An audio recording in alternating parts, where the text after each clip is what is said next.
over the past few days, there's been a pretty massive debate in the Fallout community over various features and mechanics coming with Fallout 76. People are pissed about all kinds of different things, the lore retconning, the lack of dialogue options, but in this video, I wanted to focus on some more of the positive things, also like a negative thing thrown in there. That's just to maintain the balance, but all these things aren't multiplayer focused. They're just cool new additions to a Fallout game that I think are really getting overlooked, and hopefully we'll see them in future Fallout games, although that might be very far away. So first and foremost, we do have diseases. This whole system has been expanded from Fallout 4 and in quite a considerable manner. So right off the bat, in Fallout 76, you don't just have diseases anymore, you also do have mutations. Those are fairly similar to traits from Fallout New Vegas. Mutations are contracted around high levels of radiation and typically have an upside and a downside. But even just these standard diseases seem like they're going to be a way more relevant component of this game. In Fallout 4, we had a whopping 6 diseases, not including mole rat disease. In Fallout 76, although we don't have an affirmative confirmation, it certainly seems likely there's going to be quite a few more than that, and you also do have mutations on the other side. Diseased enemies were seen throughout the gameplay. These are the types of creatures that basically when you come into contact with them or maybe get meleeed by them, you can contract a disease, or at least at a higher likelihood to get one. In another video, I showed you guys how when I put on a gas mask, it does alert you to airborne diseases. It follows that you'll likely get these by going through highly irradiated areas such as nuke zones or just places where there's a lot of waste, or potentially even some of the custom weather types added in with this game, which we haven't seen or heard a ton about. But that's actually not it. You could also get specific diseases by swimming. It seems to be implied from this that certain illnesses are airborne exclusive, other ones are water exclusive, but then of course you do have the standard ones you get from not eating or drinking, or even beyond that, eating or drinking irradiated food. There's a theme of incorporating more and more survival aspects into Fallout 76, and I think this one in particular is a cool system, and I'd actually love to see some of these changes in Fallout 4. So next up, we actually have expansion of the weapon system. There's a lot going on in this category with this game, and I like a lot of what I'm seeing. First and foremost, you can probably tell by the gameplay, Fallout 76 has a much wider array of weapon options. Since we are still in the early levels of the game, you saw a lot of the same pipe pistols, hunting rifles, but trading with some of the Bethesda devs, and as people got level 5, we did see quite a bit more variety.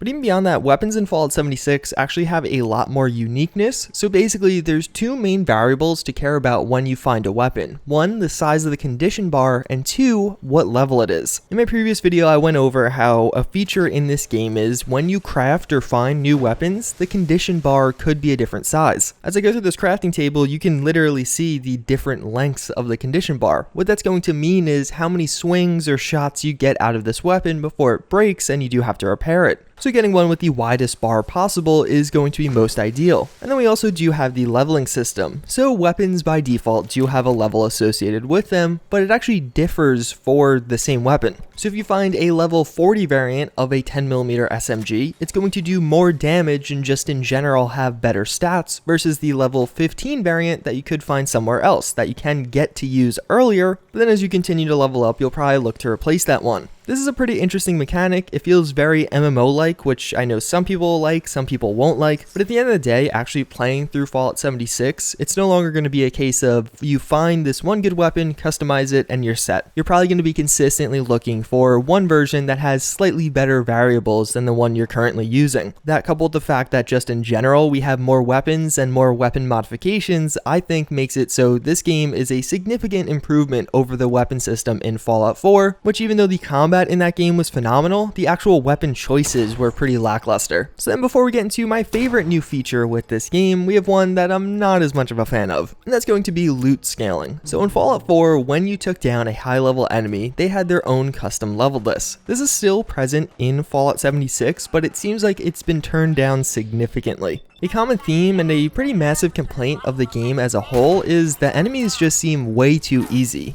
If you watch through my gameplay, you probably realize there is really no instance in PvE combat where I was like, uh-oh, I might actually die here. The only times I even got close to death were when I was pretty careless or just running face first at people. I think this is super obvious when you look at a clip of gameplay from another YouTuber known as Massive G. His video in and of itself is super high quality, so I recommend giving it a watch. We can see here he is level 4 and going head to head with a score Scorch Beast. So obviously he's not doing a ton of damage to the Scorch Beast, but he like took a direct hit from it and is kind of walking away fine. That is a 46 level discrepancy. That is pretty insane. In previous Fallout games, this same instance would play out very, very differently. But again, that's just one aspect of that. The thing I'm really focusing on is leveled lists, or how they're kind of changed in this. In Fallout 4, when taking down a tough enemy or somebody that was considered a boss by the game, the reward was typically matching to the challenge. Their level lists were higher tiered, and thus you would get pretty good loot even if you were a lower level, even if you weren't supposed to be able to take down that enemy so early in the game. Well, in Fallout 76, it is the total opposite. One of the worst moments of my playthrough was spending 10 minutes with the rest of my squad taking down a level 80 Scorch Beast, that with a 74 level discrepancy to the rest of us, and after that finding pretty much crap on his body. Because the way loot works in this game is it's going to be kind of customized to your present level. Even though the enemy itself was super high level, the loot I got off of it was more matching to my level at the time, which kind of sucked. This is another new system that's not entirely clear how it works, but it just feels really bad after putting in a ton of effort and getting a reward that doesn't match that.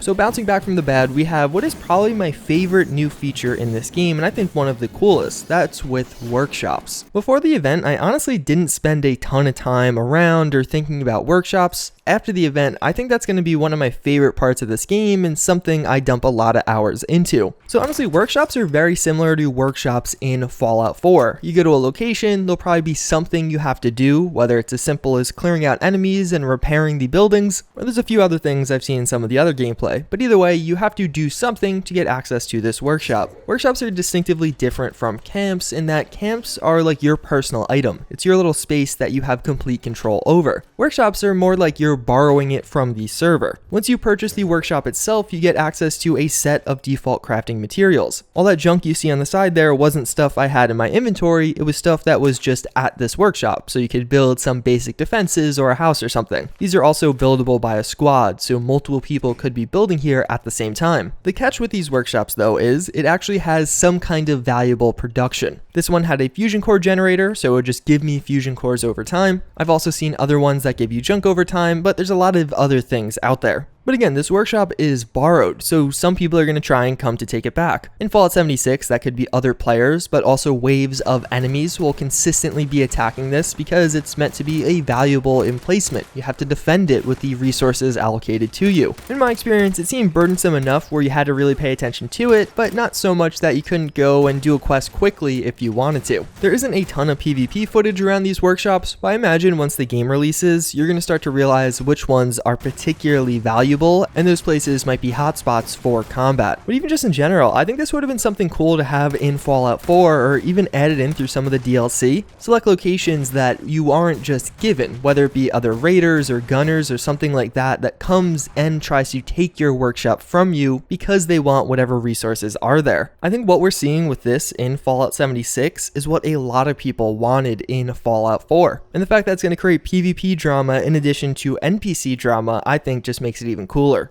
So those were 4 of the massive gameplay changes coming with Fallout 4 that I overall thought were pretty cool. Obviously that whole kind of loot scaling thing, not a huge fan of that, but maybe some of you are. I mean, I could see the balance reasons for having it, kind of. Honestly, I really wanted to make this video because I feel like so many people are focusing on a few select things from this game where there's actually a lot that has been added and changed. Like a good chunk of what I talked about in this video, I would be really happy to see in Fallout 4. I think they're cool changes. I think they're going to make the gameplay more interesting and more dynamic. And who knows, maybe some modders will start looking at what Fallout 76 did and add some of those things into Fallout 4. I know it's definitely been a theme we've seen somewhat with other games. Now obviously I didn't really want this to be a comprehensive list. The map, the world space, exploration, things like that are also awesome, but everyone knows about those. Everybody's talking about those as the strongest points of this game. I was trying to focus on some things that weren't getting as much attention, maybe a little bit more interesting, and maybe you didn't know about them. If I missed something or you feel like I should have added something else on this list, I'd actually love to know in the comments down below. Doing the research for this video, there was a few things I didn't fully understand or I didn't have a full picture of, and I've been consuming a lot of Fallout 76 content, so I wouldn't be shocked if there's a few other things out there I missed. Before we end things off though, we will have today's psychology fun fact of the day, and that's actually going to be on fundamental attribution error. You probably heard about this, it's fairly well known, but it's always a good thing to be reminded about, and hopefully I'll have a little bit more to share. Fundamental attribution error is basically the idea that we overemphasize personal factors when judging others, and underemphasize situational factors. But we do the opposite for ourselves. For example, if you're on the road and see someone driving erratically, it's probably that they're just a bad person, right? They're being annoying. There's probably several other words you use to describe them, but hey, monetization's cool. Well, in reality, maybe that person's driving to the hospital. That's something most people probably wouldn't think about when they see that kind of behavior on the road. So why does this actually happen? Well, basically, a lot of the research or studies done into this has shown that the initial attribution of a personal factor is pretty much done automatically, while the situational factor is a way more conscious decision. This has been dubbed the two-step model of attribution process, and to kind of explain it further, basically when you see somebody doing something, you'll immediately, and without even really thinking about it, attribute a personal factor to their behavior. They're doing that for some personal reason, whether it be a good person or a bad person, but actually thinking about the situation they're in as an impact on that behavior is a way more conscious decision. You actually have to think about that. So a lot of times, if you just look at somebody quickly, you'll do the automatic response and kind of attribute a personal factor to that behavior, but won't put in the effort for the second step in that process to consider that situational factor. And the reason for this is a lot of times when you're focusing on something, your attention's on the person, the core thing that's happening. The situation where something is playing out is obviously still present, but it kind of fades into the background of what's actually going on. Either way, it's pretty much going to wrap it up for this one. Hopefully you found this video informative. I should have a few Fallout 4 videos and actually a Fallout 3 and New Vegas video coming in the next week or so look forward to all of those. For those of you that did get into the stress test, hey, maybe you'll see me running around West Virginia also. As always, again, thank you for watching, and I hope to see you guys all next time.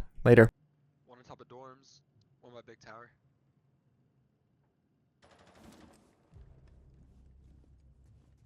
On the roof.